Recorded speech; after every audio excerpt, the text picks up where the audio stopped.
آج آپ کی ملاقات کرواتے ہیں 100 سالہ گلوکارہ نجم آرا سے، جنہیں پہلی بار پاکستان کا قومی ترانہ گانے کا اعزاز حاصل ہوا۔ نجم آرا نے ریڈیو پاکستان پر 11 گلوکاروں کے ساتھ مل کر قومی ترانہ گایا تھا۔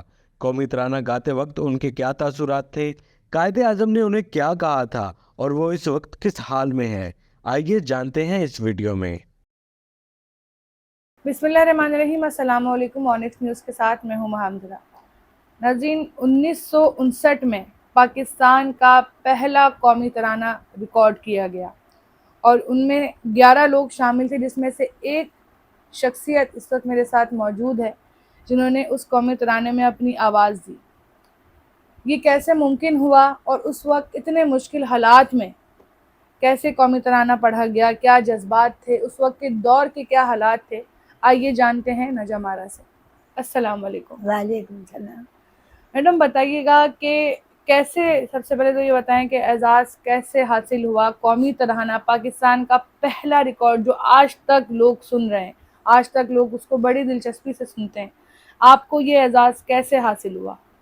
کیونکہ میں ریڈیو پاکستان کی آرٹسٹ تھی، اچھا، پروگرام کرتی تھی، تو لہذا میرا نام بھی اس میں شامل ہوا، اور میرے ساتھ جو میرے ہم عصر فنکارائیں تھیں، فنکار تھے، سب کا نام، لیکن میرا نام جو تھا خود جو ڈائریکٹر جنرل تھے انہوں نے دیا تھا کہ میرا نام خاص طور پر، جو ہم لوگ 11 لوگ تھے اور زمانے کے لحاظ سے بہت ہی یعنی قابل فخر، قابل خوشی، اور عمر بھی ایسی تھی کہ ایک دم سے یقین ہی نہیں آ رہا تھا کہ ہم ایسی چیز میں حصہ بھی لے سکتے ہیں کہ کیا عمر تھی آپ کی؟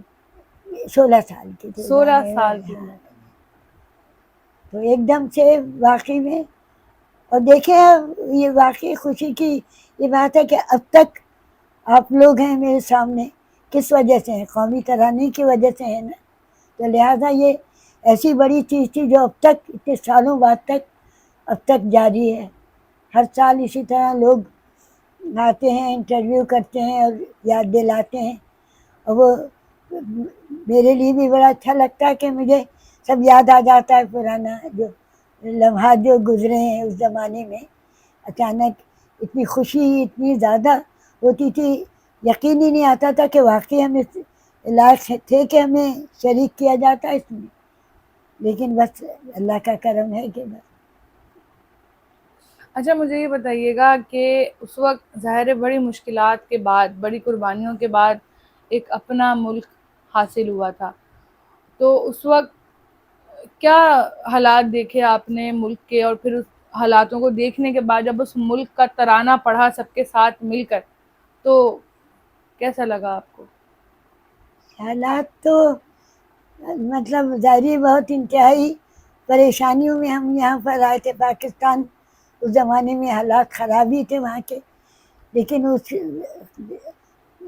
پاکستان سے چونکہ محبت تھی، لہذا کیونکہ ترانہ بھی پاکستانی سے متعلق تھا، بالکل۔ تو وہ جذبات جو تھے وہ تو ناقابل بیانی ہیں، کیونکہ وہ اس زمانے کے عمر ایسی تھی، ولولہ تھا، جوش تھا، بہرحال وہ اب تو بڑا مشکل ہے بیان کرنا، اس کو الفاظ میں وہ نہیں بیان ہو سکتا، جو جذبہ تھا وہ جذبے کو تو انسان نہیں وہ کر سکتا نا اپنے، لیکن واقعی میں وہ زمانہ بہت بہت بہت اچھا زمانہ تھا ہمارا۔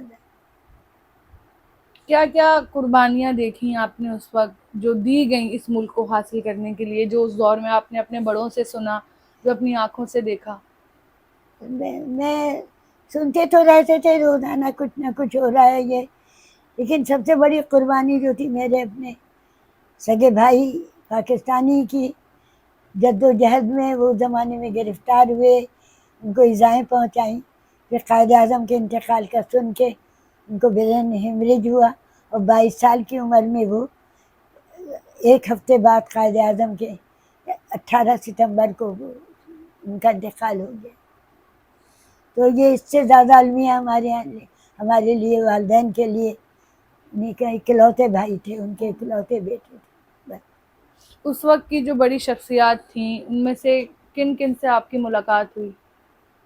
اس زمانے میں تو ظاہر ہے کسی سے بڑی شخصیات تو مطلب یہ تھی، ریڈیو پر ہی جن سے ملاقات ہو جاتی تھی، جو لوگ آتے تھے فیض احمد فیض صاحب ہیں، احمد فراز صاحب ہیں، مطلب ان سے حفیظ جالندری صاحب. حفیظ جالندری سے تو مطلب ترانے کے وقت ہی وہ جب ریڈیو پاکستان میں سب سے بڑی چیز یہ ہے کہ 59 میں جو یہ ریکارڈ ہوا ہے نا، تو یہ یعنی ڈسک کی ریکارڈنگ ہوئی ہے، ویسے یہ 54 سے بج رہا ہے، اچھا کیونکہ ریڈیو پاکستان نے 54 میں ریکارڈ کیا تھا اس کو، صحیح. ریڈیو پر ریڈیو یہ پاکستان کی طرف سے جو ہوا تھا باقاعدہ، تو وہ بچتا رہا 59 تک. 59 میں پھر ڈسک بنی اس کی. صحیح. ہاں، پھر وہ گھر گھر بجنا ہاں، شروع پھر ہو وہ گیا. گھر گھر بجنا شروع ہو گیا. اس کے علاوہ بھی آپ نے کافی مشہور ہاں، وہ گانے گائے. وہ غزلیں تھی، کلام اقبال بہت زیادہ گایا. پھر وہ لوگ پسند کرتے تھے آواز بہت آپ کی. ہاں، وہ بس خطوط آتے تھے سرگم کے لیے، جو ایک بہت مشہور پروگرام تھا. شاہد احمد دہلوی صاحب جو ڈپٹی نذیر احمد کے پوتے تھے، اور وہ اس میں رسالہ ساخی کے ایڈیٹر تھے، وہ بھی موسیقی کے بہت ماہر تھے. تو انہوں نے پروگرام شروع کروایا تھا بخاری صاحب نے، سرگم. وہ بہت مشہور ہوا تھا میرا، بہت زیادہ. اچھا، قومی ترانہ پڑھنے کا کوئی معاوضہ لیا تھا آپ نے؟ نہیں، اس زمانے میں میرے خیال میں یہ ہز ماسٹر وائس والوں نے کیا تھا، تو میں نے تو بہرحال نہیں لیا، اوروں کا مجھے پتہ نہیں کہ کیوں نہیں لیا، کیونکہ والد نے میرے منع کر دیا تھا. اچھا میڈم، آج اگر میں آپ سے پوچھوں تو اس دور سے لے کے اس دور تک کوئی ایسی بات جس پہ آپ کو انتہائی افسوس ہوتا ہو؟ زمانہ بدل گیا بالکل، زمین سے آسمان سے زمین پہ سمجھ لیں ایسا ہو گیا.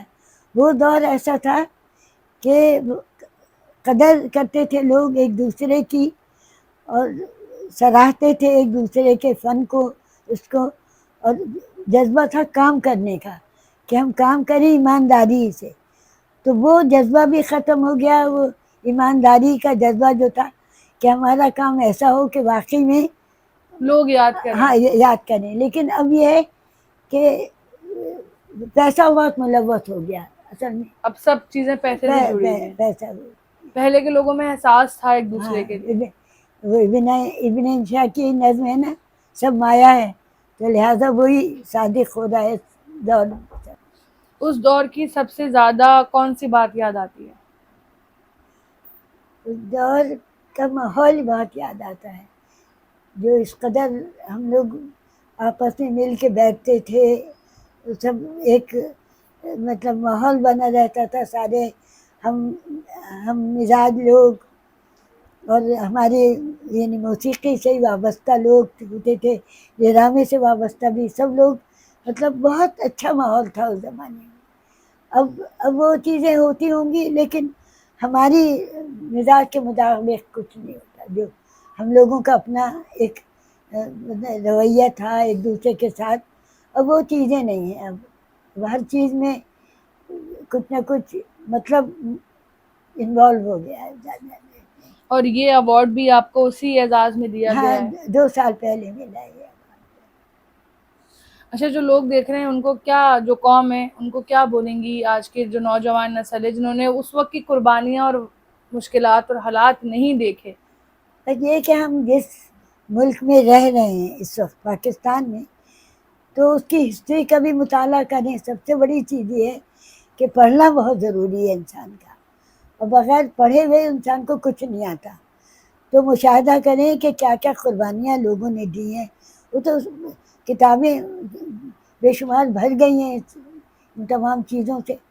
تو مطالعہ بڑا ضروری ہے، مشاہدہ کریں، اور یہ کہ اپنے آپ کو ڈھالنے کی کوشش کریں ملک کو، قوم کی محبت میں اپنے آپ کو وہ کریں کہ جو کچھ کریں کہ سوچیں کہ ہمیں اس ملک کے لیے کیا کرنا ہے، ہم کیا کر کے جائیں جو لوگوں پر کو یاد رہے.